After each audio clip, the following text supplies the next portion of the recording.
Hey there everyone, welcome to Arsenal Fan TV. This is the preview for the game on Sunday. Arsenal hosting Watford in the quarter-finals of the FA Cup. And what I see as a rather massive game for us, our only realistic chance of silverware this season. I hate to put a negative note on it, but given that we are 8 points off Leicester, a huge deficit for us to make up with only 9 games to go, I see the FA Cup as our only realistic chance of picking up some silverware come at the end of the season. That's just my perspective on it. I mean, the Premier League, taking a quick glance at that for 1 second, all it takes is one team to gain a bit of consistency. If that's us, then maybe we can go on to lift the title, but it's a big ask for us. It's a huge deficit to make up with 8 points. We've just beaten Hull City 4-0. If we get a win against Watford at the weekend, don't get hammered by Barcelona in midweek, restore some confidence, some pride, some progression within the Arsenal team, gain a bit of momentum, then who knows what could happen. But it is a big ask for us, and first and foremost, we've got to be focusing on the FA Cup this weekend, which I'd prioritise ahead of that game against Barcelona, as, like I say, it's a lot more realistic for us to win the FA Cup than it is to turn over a 2-0 deficit against Barcelona. But anything can happen in football. I'm very much looking forward to the game on Sunday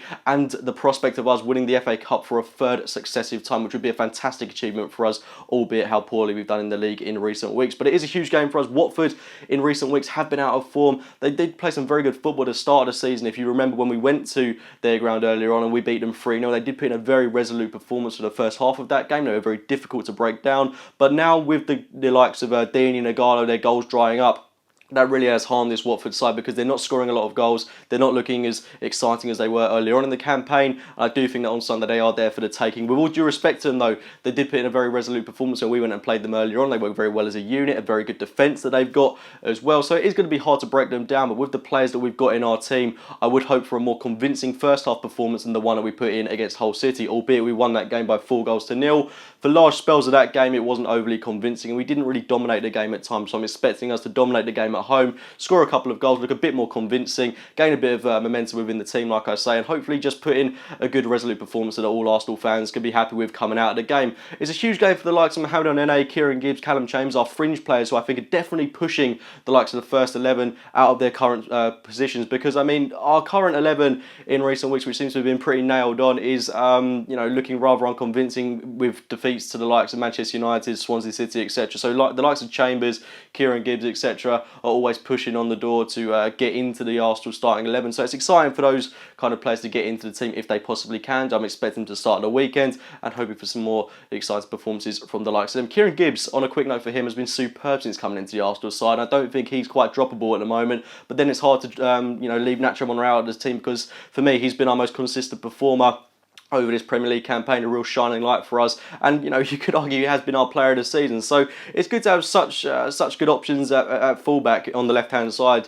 On the right hand, we've only really got Hector Bellerin, who I think is going to start in this game. I'd much rather see Callum Chambers start at centre half along with Per Mertesacker. I'll just get into my Arsenal lineup in full. It would be David Ospina in goal, Hector Bellerin, Callum Chambers, Per Mertesacker, Kieran Gibbs, Francis Coquelin, Mohamed El-Nene, Joel Campbell, Alex Iwobi, Theo Walcott and Danny Welbeck up top. Lots of fluidity, lots of pace in that Arsenal starting 11, and I'd like to see Theo Walcott remain in the side, build up his confidence after his 2 goals and the assist against Hull City, albeit he was a little bit frustrating in that game, especially in the first half. In fact, I'd go as far as saying he was very frustrating. I would like to see him build some consistency and get back to some kind of form which he needs to restore in himself. Olivier Giroud could possibly get the nod for this game after he got a couple of goals away from home against Hull, but I'd like to see Danny Welbeck put back in the Arsenal 11 as he has been so beneficial to us in recent weeks. And yeah, it's a very exciting team in general. I'm looking forward to seeing a bit more from Alex Iwobi. He was fantastic away from home at the KC Stadium. Joel Campbell as well was superb. These players for me don't deserve to be dropped. I'm excited to see how the midfield pivot of Coquelin and El-Nene will perform, especially with Aaron Ramsey out injured. I mean, we could even look to start Matthew Flamini at right back in place of Hector Bellerin, but I feel it's been too long for Hector Bellerin not to play some football. So for me, I'd like to see Bellerin restored. Callum Chambers and Mertesacker at centre half. I really want to see how Chambers will perform for 90 minutes as a centre half. Kieran Gibbs at left back. Simply undroppable for me because he's been immense in recent weeks. But I'm looking forward to this game, guys. Get your thoughts on the game in the comments box below. Please do like this video if you have enjoyed it. Subscribe to Arsenal Fan TV if you are new to the channel. And as always, I will speak to you very, very soon.